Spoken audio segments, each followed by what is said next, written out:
بسم اللہ الرحمن الرحیم۔ میرے خلاف جو اسپیشل کورٹ نے آرٹیکل 6 کیس کے اوپر فیصلہ سنایا وہ میں نے ٹیلی ویژن پہ پہلی دفعہ میں نے سنا۔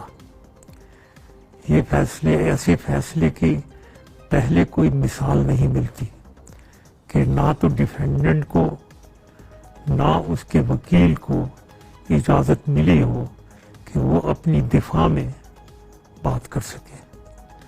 یہاں تک کہ میں نے یہ تک کہا تھا کہ اگر اسپیشل کمیشن کوئی ہو اس کو میں اسٹیٹمنٹ دینے کے لیے تیار ہوں، وہ ادھر آ جائیں میری اسٹیٹمنٹ لے لیں۔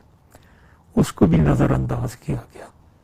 میں اس فیصلے کو مشکوک اس لیے کہتا ہوں کہ قانون کی بالادستی کو اس کیس کی سنوائی میں شروع سے لے کر آخر تک خیال نہیں رکھا گیا، بلکہ میں یہ بھی کہوں گا کہ آئین کے مطابق، کانسٹیٹیوشن کے مطابق اس کیس کو سننا ضروری نہیں ہے،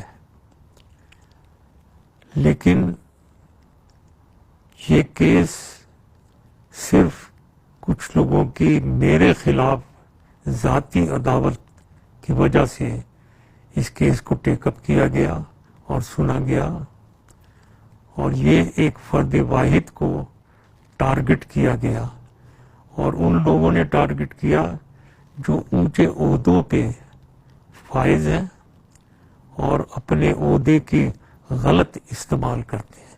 قانون کا مایوس کن استعمال فرد واحد کو نشانہ بنانا اور واقعات کا اپنی منشا کے مطابق چناؤ کرنا یہ ظاہر کرتا ہے کہ یہ لوگ کیا چاہتے ہیں۔ میں پاکستانی عدلیہ کا بہت احترام کرتا ہوں۔ چیف جسٹس کھوسا نے جب خود کہا کہ وہ قانون کی بالادستی میں یقین رکھتے ہیں اور ہر شخص قانون میں کے سامنے برابر ہوگا، اس میں بھی یقین رکھتا ہوں، لیکن میرے خیال میں چیف جسٹس کھوسا نے اپنا ارادہ اور اپنے عزائم خود ہی عوام کے سامنے یہ کہہ کر ظاہر کر دیا کہ میں نے اس مقدمے کے جلد فیصلے کو یقین بنایا۔ کیسے وہ جج جنہوں نے میرے زمانے میں اپنے لیے فوائد اٹھائے ہوں میرے ہی خلاف ججمنٹ دے سکتے ہیں؟ میں پاکستانی عوام اور پاکستانی آرم فورسز کا شکر گزار ہوں جنہوں نے پاکستان کے لیے میری خدمات کو یاد رکھا۔ یہ میرے لیے سب سے بڑا تمغہ ہے اور میں اسے اپنی قبر میں اپنے ساتھ لے کر جاؤں گا۔